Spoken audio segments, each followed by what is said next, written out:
प्यारे साथियों, जैसा कि हम लोग केस लॉ पर और कुछ ज़रूरी लॉ की बातों पर उत्तर प्रदेश न्यायिक सेवा को ध्यान में रखते हुए तैयारी के अनुक्रम में थोड़ा संक्षिप्तीकरण के साथ देख रहे हैं, तो आज भारतीय दंड संहिता पर कुछ बातें हो जाएं, उसको ध्यान में रखते हुए रेगुलर वीडियो के साथ कुछ बातें हो गई हैं। लगभग 27 मिनट का वीडियो है जो इसके पहले जा चुका है, और अब ये हम रिकॉर्ड कर रहे हैं आपके लिए। जो बच्चे कॉमनली रेगुलर वीडियो देखते हैं, उनके पास कोई संसाधन नहीं था, वो किसी संस्था से या किसी व्यक्ति से जुड़ नहीं पाए हैं, और वो चाहते हैं कि थोड़ा बहुत गाइड अगर हो जाए, अगर मुझसे कुछ भी लाभ हो जाए, तो इस प्रकार से 20 मिनट 25 मिनट पर डे के हिसाब से मैंने कोशिश की है। एक छोटी सी और महत्वपूर्ण कोशिश है जिसकी तैयारी ऑलरेडी बढ़िया है। जो हमसे जुड़े हुए हैं वो टीचिंग में उन्होंने लोकल एक्ट पे हमसे क्लास लिया है, जीएस पे हमसे क्लास ले रहे हैं, जो हमको करंट अफेयर्स में क्लास ले रहे हैं, जो हमारी लॉ पे क्लास ले रहे हैं, वो सारे बच्चे भी उसको ज़रूर देखें। हमारा सबसे विनम्र रिक्वेस्ट है, सबके लिए ये लाभकारी है। ठीक है, तो आज हम लोग चर्चा करेंगे भारतीय दंड संहिता पर।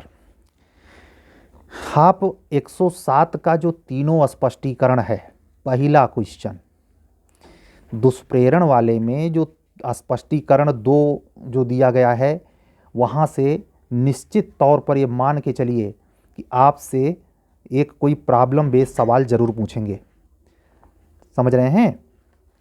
और 114 आप टिक कर लीजिए, अपने बेरक्टवा में टिक कर लीजिए।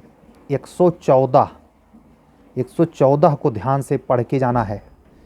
उपस्थिति के आधार पर एक प्रॉब्लम बेस्ड सवाल पूछेंगे और 4 विकल्प रहेगा, समझ रहे हैं। आपराधिक षड्यंत्र की परिभाषा और पनिशमेंट देख के जाना है। ये क्लियर बता रहा हूँ, इससे आपको चीज़ें बहुत आसान हो जाएंगी।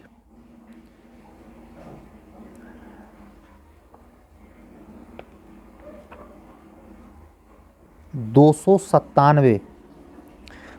सत्तानवे कब्रिस्तानों में अतिचार करना।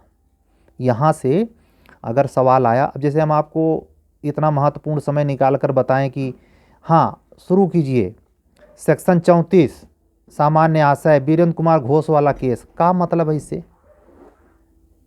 इससे क्या मतलब है?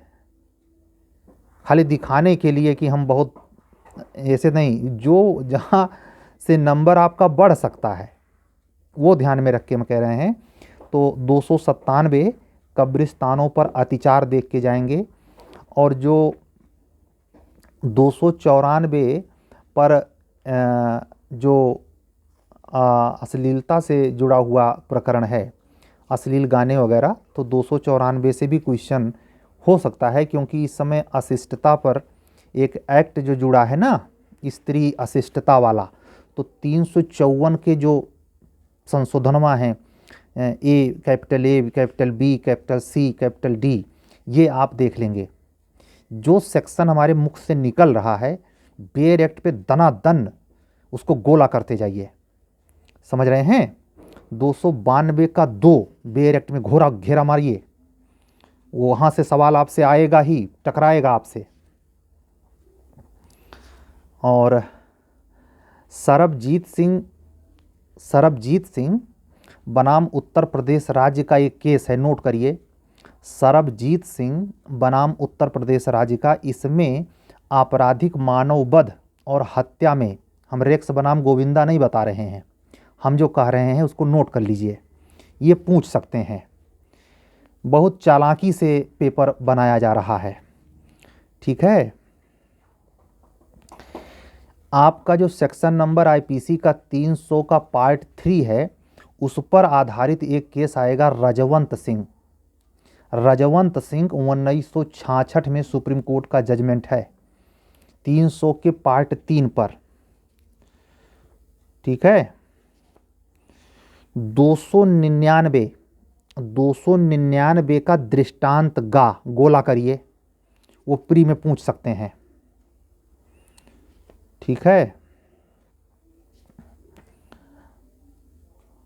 जो महत्वपूर्ण, हाँ एक केस पुराना है, पटना हाई कोर्ट का है, सन 58 का, दशरथ पासवान बनाम बिहार राज्य।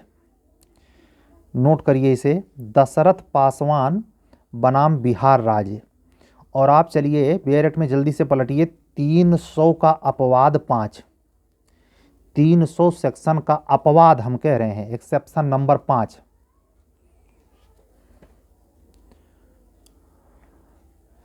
आप ये भी जानते हैं कि जो आपराधिक मानववध में जो हत्या का प्रयास 307 के लिए कभी कभी 307 और 511 को कन्फ्यूजियाने के लिए सवाल आता है।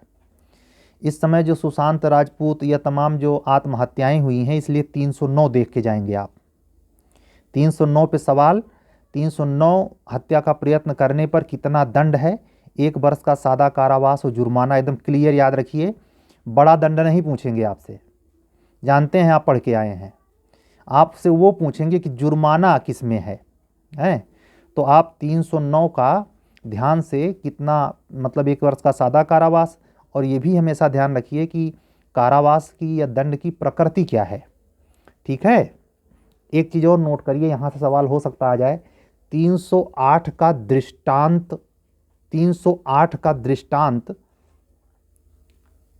जिसमें है कि एक का गंभीर और अचानक प्रकोपन पर ऐसी परिस्थिति पर पापर पिस्तौल चलाता है कि एक तद्दत द्वारा मृत्यु कारित कर देता है, तो हत्या की कोर्ट में न आने वाले आपराधिक मानववध का वो दोषी होता, का को किस अपराध के लिए सजा दिया जाना चाहिए? फिर से सुन लीजिए क्वेश्चन, का गंभीर और अचानक प्रकोपन। अब ये आप सोचिए, 308 के दृष्टांत पर यह आधारित है। ध्यान से, हम 302 304 नहीं कह रहे, 308 का दृष्टांत कह रहे। ठीक है, पी रतिनाम वाला और मारुति श्रीपत दूबल वाला केस, चेन्ना जगेश्वर वाला केस, एक क्रम में आप 309 के लिए देख के जाएंगे। फिर से सुन लीजिए तीनों केस, चेन्ना जगदीश्वर वर्सेज आंध्र प्रदेश राज्य, मारुति श्रीपत दूबल बनाम महाराष्ट्र राज्य, P Rathinam versus Union of India 1994 Supreme Court, Gyan Kaur versus Punjab राज्य 1996, और इसी से टच करता हुआ पिंकी बिरानी ने, जो बहुत बड़ी सुप्रीम कोर्ट की अधिवक्ता हैं, पिंकी बिरानी, इन्होंने इसका केस लड़ा था अरुणा शानबाग का। तो ये सारे केस एक क्रम में हैं, इच्छा मृत्यु से लेकर के इसमें स्वयं आत्महत्या करने वाली बातें, और बहुत ज़्यादा इस समय कैजुअलिटी हुई हैं आत्महत्याएं से, बहुत बड़े बड़े दिग्गजों ने आत्महत्या कर डाली। तो इसके लिए हम ये कहेंगे इसमें से एक केस आपके एग्जाम में होगा, चेन्ना जगदीश्वर वर्सेज आंध्र प्रदेश राज्य, श्रीपत दूबल वर्सेज महाराष्ट्र राज्य, P Rathinam versus Union of India, Gyan Kaur बनाम पंजाब राज्य, और अरुणा रामचंद्र शानबाग बनाम यूनियन ऑफ इंडिया 2011 का जजमेंट है। ठीक है, गर्भपात के लिए दंड 312 और 313, केवल 312 नहीं, 312 313 दोनों देख के जाइएगा, टिक मारते जाइए जल्दी जल्दी। हाँ, 320 में जो लास्ट वाला जोड़ा गया था, समझ रहे हैं, 320 में गंभीर उपहति के लिए जो जैसे ये पुंसक हरण है, दोनों में से किस नेत्र की दृष्टि से अस्थायी विच्छेद है, दूसरा है। तीसरा है दोनों में से किसी के कान की श्रवण शक्ति का अस्थायी विच्छेद है, किसी भी अंग या जोड़ का विच्छेद है। किस क्रम में ये बातें लिखी गई हैं और कितनी हैं? कभी कभी इतने पूछ लेते हैं कि 8 है, 9 है, 6 है। तो ये 320 बेयर एक्ट में आप ध्यान से देख लेंगे कितने प्रकार की घोर उपहति की चर्चा है। ठीक है, और 326 का कैपिटल ए और कैपिटल बी, आप, मैं 100% कह रहा हूँ, यहाँ सवाल बनाएंगे। 326 का कैपिटल ए और कैपिटल बी नोट करिए, पनिशमेंट भी ध्यान से देख लीजिएगा। और हम आपसे ये भी कहेंगे कि 326 बी का, ध्यान से सुनिए, 326 कैपिटल बी का 2 स्पष्टीकरण है। वही स्पष्टीकरणवा से प्रॉब्लम बना के पूछेंगे आपसे, स्पष्टीकरण ध्यान से पढ़ लीजिएगा। अब इतना समय नहीं है कि सब पे क्लास है, मतलब समझ जाइए कि पूरे क्लास का मैं क्रक्स बता दे रहा हूँ आपको। केवल इतना पूछ सकते हैं, जैसे बिहार एपीओ में एक क्वेश्चन आया, पूछा वो सदोष अवरोध का दंड, तो आप 339 से लेके 342 तक एक सिरे से पढ़ के जाएंगे। 339, 40, 41, 42। ठीक है, 350 और 351 देख के जाइएगा।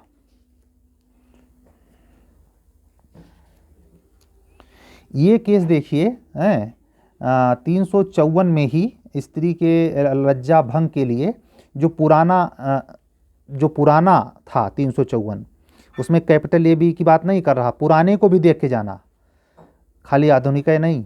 354 पुराना और 509 में जो चेंज हुआ है एकदम लेटेस्ट, 509 में जो लेटेस्ट चेंज हुआ है, वहाँ नोट करिए कि लेटेस्ट चेंज क्या है, उसको हम बता देंगे तो आपको वैसे नहीं, लेकिन आप खोजिए, वहाँ जाइए, अभी समय है ना। के Puttaswamy versus Union of India में कितने न्यायमूर्ति थे, आधार वाला जजमेंट है ये, है निजता का अधिकार। के Puttaswamy versus Union of India में कितने न्यायमूर्ति थे, 2015 का जजमेंट है।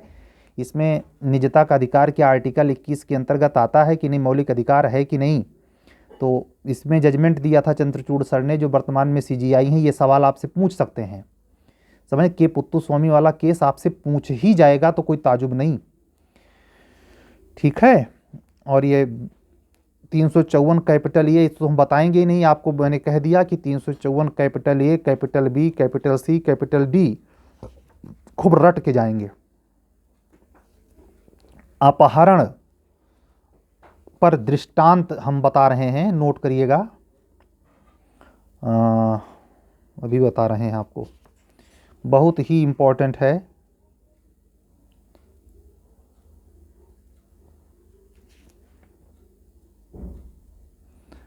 अपहरण में सिर्फ इतना देख के जाइएगा कि अपहरण की डिफिनीशन, यहाँ सवाल नहीं, प्री में कम, मेंस में ज़्यादा चांस बनता है, लेकिन 3 सेक्शन हम बता रहे हैं, तुरंत नोट करिए उसे।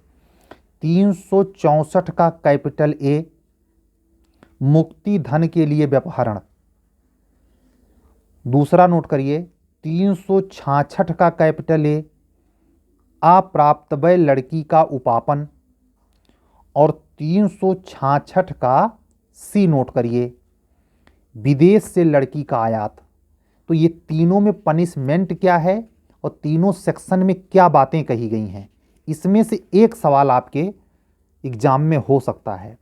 कभी कभी ये 370 से भी सवाल बनाए हैं, तो जब 370 देखेंगे तो 370 का कैपिटल ये जरूर देखेंगे। ठीक है, जार कर्म पे जो जोसेफ साइनी वाला केस है ना, वो कायदे से आप देख के जाएंगे, क्योंकि वो चेंजेज है। जार कर्म किन मामलों में, मेंस में मैं इसको बहुत डिटेल में यूपी एपीओ वालों के लिए पढ़ाया था, तो आप लोगों को पता भी होगा, तो ध्यान रखिएगा, है ना।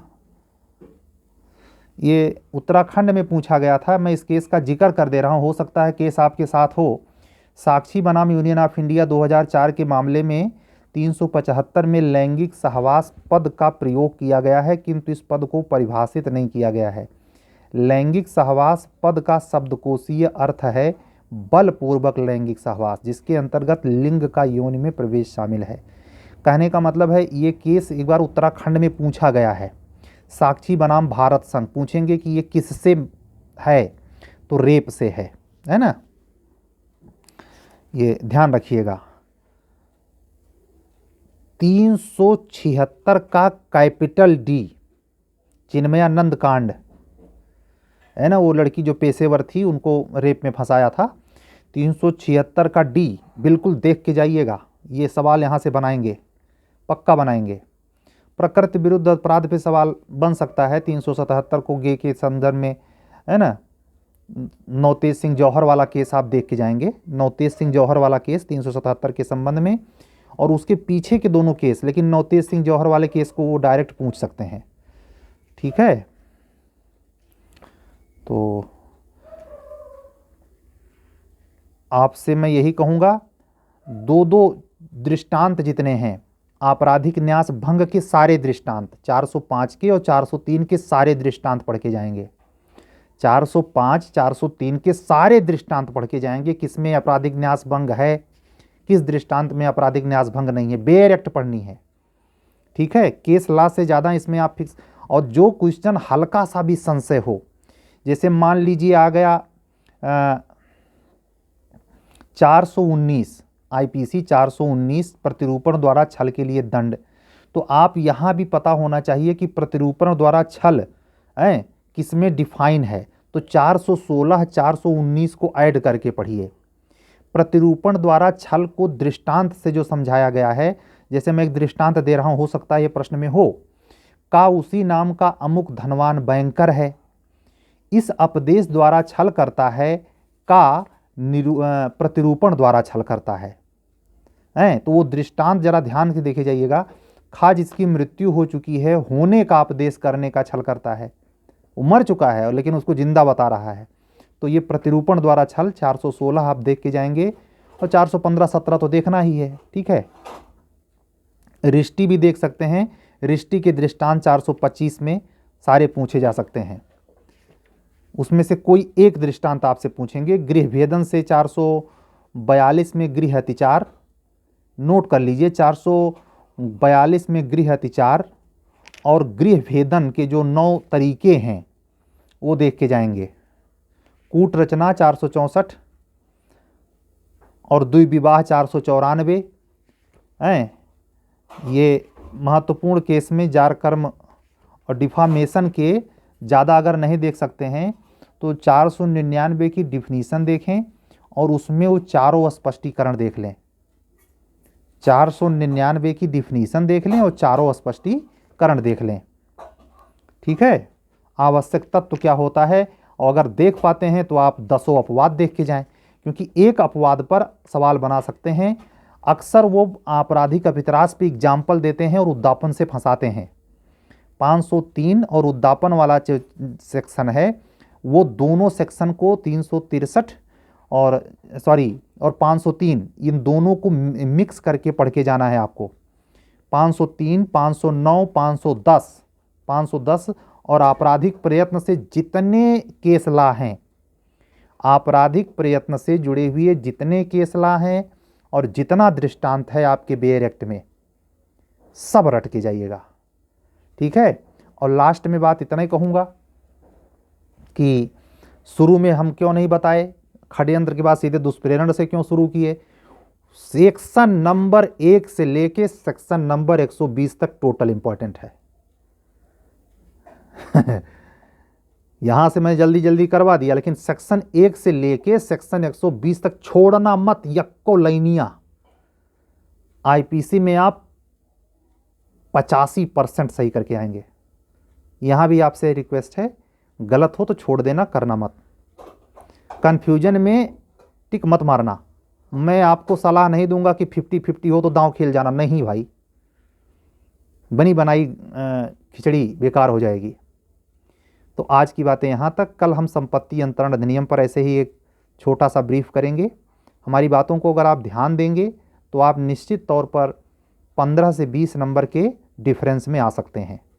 अगर आपको हमारी बातें अच्छी लग रही हैं तो लाइक करें, कमेंट करें, ज़रूर बताएं कि आपको कैसे लाभ मिल रहा है, और अन्य मित्रों तक भी हमारे चैनल को पहुंचाएं, शेयर करें। साथ ही अगर आप मेरे चैनल पर नए हैं तो सब्सक्राइब भी कर लें। ठीक है, हमसे अगर किसी जुडिशरी के इसी टॉपिक पर या मेंस में आने वाले मेंस के लिए आप जुड़ना चाहते हैं, या HJS या APO के संदर्भ में आपकी तैयारी करनी है, तो आप इसी 7705090393 नंबर पर हमसे कंसल्ट कर सकते हैं। हम आपको एडवाइस करेंगे और उसी अकॉर्डिंग आपको मदद करेंगे। वो सारा कुछ विद भी पेड ग्रुप है, ऐसा नहीं कि यहाँ जैसे हम आपसे लाइव इंटरेक्ट हैं। ये बच्चों से जुड़ने और बच्चों से संवेदनशीलता के साथ उनके परिश्रम में सहयोग करने का एक छोटा सा प्रयास है। आप सबका स्नेह बना रहे, इसी आकांक्षा के साथ आज का वीडियो हम बंद करेंगे। आपसे सावधानी बरतेंगे, सावधानी बरतने को कहेंगे कि प्री परीक्षा में, नकलबाजी में, चिट करने में, बाथरूम जाने में समय मत गंवाना, क्योंकि आपसे 150 सवाल पूछे जाने हैं और दोनों में आपको केवल 120 मिनट मिला है। 2 घंटे का पेपर होता है, तो एक एक सेकंड आपके लिए रामबाण मतलब बहुत ही महत्वपूर्ण होता है। उसको बर्बाद मत करिएगा किसी कीमत पर। हाँ, इसको सोचने में आप 4 मिनट 2 मिनट दे सकते हैं कि हम क्वेश्चन छोड़ें कि रहने दें, क्या करें, उसमें आप दिमाग लगाइए, इधर उधर झांकने ताकने में नहीं। प्रवेश पत्र आपका आ चुका है। इसी से संबंधित सावधानी से जुड़ा एक वीडियो मैंने लगभग 25 से 27 मिनट का बनाया है। इसके पहले वो जाएगा, उसको आप ज़रूर सुनेंगे। और ये आईपीसी पर जो आज मैंने महत्वपूर्ण सेक्शन, दृष्टांत, केस लॉ बताया है, उसको देख के जाएंगे। ठीक है, मिलते हैं कल। तब तक के लिए विदा दीजिए। सत्यमेव जयते। सबको हमारा जय सिया राम।